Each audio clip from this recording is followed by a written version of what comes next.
আশুক না যত বাধা যত ঝড় সাইক্লোন রাসূলের পথে মোরা চলবই এ জীবন বাজি রেখে দিনের নিশান মোরা বাংলার আকাশে উড়াবই। হয়তো শাহাদাত নয়তো খেলাফত ইনশাআল্লাহ। আল্লাহর জমিনে খেলাফত প্রতিষ্ঠার যে আওয়াজ আজ পৃথিবীর দিকে দিকে উচ্চারিত হচ্ছে, সে আওয়াজ বাংলার জমিনে খেলাফতের এই আন্দোলনকে চূড়ান্ত গন্তব্যে পৌঁছাবে ইনশাআল্লাহ। আমাদেরকে কারারুদ্ধ করা হয়েছে, আমাদেরকে নানাভাবে নিষ্পেষণ করা হয়েছে। জমিনে আল্লাহর দ্বীন কায়েম করতে চাই। আমাদের তাআলা ইলা কালিমাতিন সাওয়াইন বাইনানা ওয়া বাইনাকুম, এই এক মন্ত্রে উজ্জীবিত হয়ে আল্লাহর দ্বীনের ঝান্ডা সমুন্নত করবার এই আন্দোলন এবং সংগ্রামে আমি নিজেকে উৎসর্গ করার ঘোষণা করছি। আশুক না যত বাধা যত ঝড় সাইক্লোন রাসূলের পথে মোরা চলবই এ জীবন বাজি রেখে দিনের নিশান মোরা বাংলার আকাশে উড়াবই। মোরা কামানের মুখোমুখি দাঁড়িয়ে মোরা কামানের মুখোমুখি দাঁড়িয়ে মোরা কামানের মুখোমুখি দাঁড়িয়ে আল্লাহু আকবার বলবো।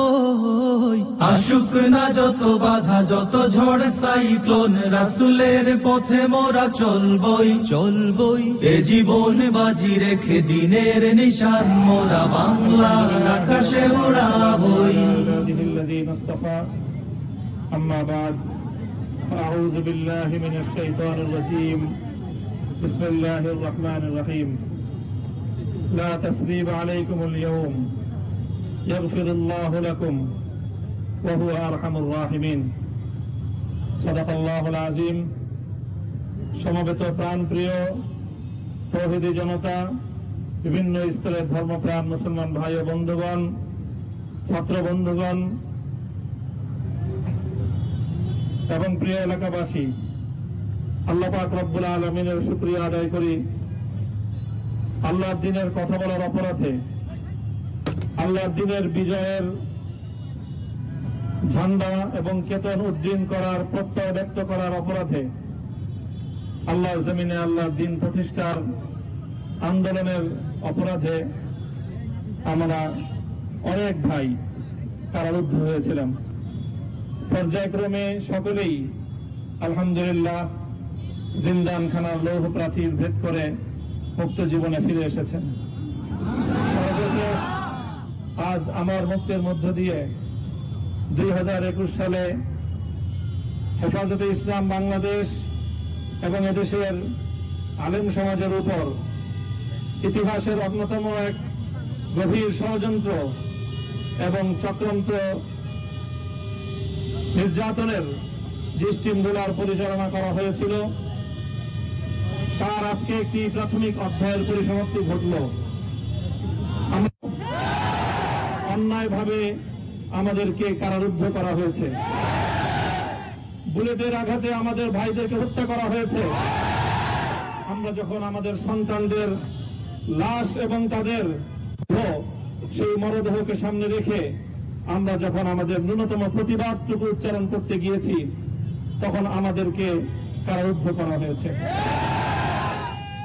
আমাদেরকে নানাভাবে নিষ্পেষণ করা হয়েছে, আমাদেরকে জনগণ থেকে বিচ্ছিন্ন করার সব ধরনের প্রচেষ্টা চালানো হয়েছে। আমি আজ এই মুহূর্তে আমার এই মুক্তি উপলক্ষে আমি বলতে চাই, আমাদের উপর জুলুম করা হয়েছে, এটাকে আমরা সহ্য করে নিলাম। আমাদের ভাইদেরকে হত্যা করা হয়েছে, সেটাও সহ্য করে নিলাম। আমরা আমার সন্তানের লাশ কাঁধে তুলে নিয়েছি, সেটাকেও আমি হাসি মুখে বরণ করে নিলাম। আমাদেরকে অপমান এবং লাঞ্ছনার সব ধরনের ষড়যন্ত্রের সম্মুখীন হতে হয়েছে, সেটাও আমরা হাসি মুখে বরণ করে নিয়েছি।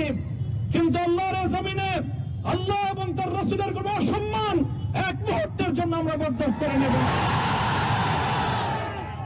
আমরা আমাদের সর্বোচ্চ ত্যাগ এবং কোরবানি স্বীকার করতে প্রস্তুত রয়েছি, জীবন দিতে প্রস্তুত রয়েছি। আল্লাহর জমিনে আল্লাহর দ্বীনের ঝান্ডা সমুন্নত করেই আমাদের যাত্রা থামবে ইনশাআল্লাহ।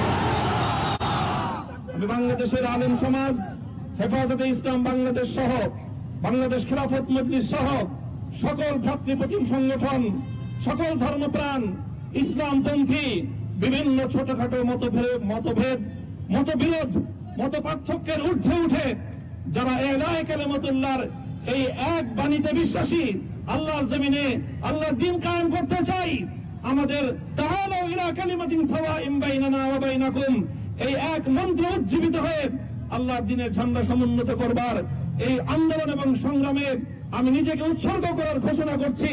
এবং আমার সকল ভাইদেরকে, আমি সকল উলামায়ে কেরামকে এবং ধর্মপ্রাণ মুসলমানদেরকে, ইসলামী নেতৃত্বকে ঐক্যবদ্ধভাবে এই সংগ্রামের ঝান্ডা সমুন্নত করবার, ধারণ করবার আহ্বান জানাচ্ছি। আসুক না যত বাধা, যত ঝড় সাইক্লোন, রাসূলের পথে মোরা চলবই চলবই। এ জীবন বাজি রেখে দিনের নিশান মোরা বাংলার আকাশে উড়াবই। মোরা কামানের মুখোমুখি দাঁড়িয়ে, মোরা কামানের মুখোমুখি দাঁড়িয়ে, মোরা কামানের মুখোমুখি দাঁড়িয়ে আল্লাহু আকবার বলবো।